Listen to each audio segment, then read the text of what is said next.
Plenty of coaching changes. Almost a third of the teams in the NFL changed their head coaches. Daniel Jeremiah on how coaching changes impact the team's draft boards.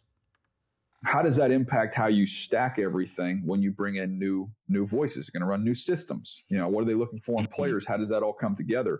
And I can just tell you from the teams that I've talked to over the years that have gone through this process, including on this cycle, and I've been a part of teams where we've done this as well, where you get a new coordinator come in, you'll have him come in and present to the scouts of guys that he really likes on your roster. Like, he's going to help. This is what we think of how we can utilize the players that we have. Maybe you use this guy this way. We might utilize him more this way, which means we need to we're missing this. To kind of do what we need to do, we do need this type of a player. It doesn't change, drastically the ingredients you look for in terms of the makeup and, kind of the shell of the player. But it can say, hey, we want to be a gap. We really want to be a gap run team. Like, we want to establish a physical identity. We want to be a duo team. We want to be downhill. We need to dislodge people and dent the defense. And we've got kind of an outside zone group here.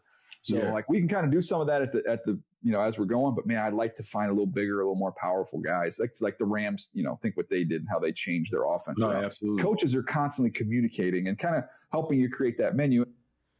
Let's welcome in Sam Monson, 33rd team, co-host of the Check the Mic podcast. Sam, as silly as this sounds, and I can't believe I'm going to ask you this, the Browns need to rebuild their entire offensive line. Is that a benefit because now you have a new offensive guy?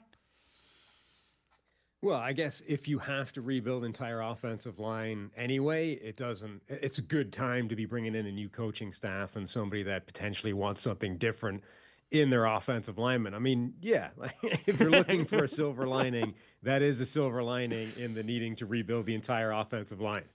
When you look at it, is how much of a challenge will it be for Andrew Berry to rebuild this offense? I mean, the quarterback's still in question. You don't really have a number one wide receiver. You need 5 offensive linemen. You probably need a blocking type tight end because Todd Monken likes to run 2 tight ends. Yeah, I mean, it's most of an offense. I mean, the good news is you can do that kind of thing very quickly in today's NFL between free agency and the draft. You get a lot of swings at bat over the course of a single offseason. And if you hit on everything, you can really do serious damage to one side of the ball or other if that's where all of your focus is. And I think the Browns have a much stronger picture on defense and could dedicate, the majority of this offseason to the offensive side of the ball. So, they can take a lot of swings at this thing.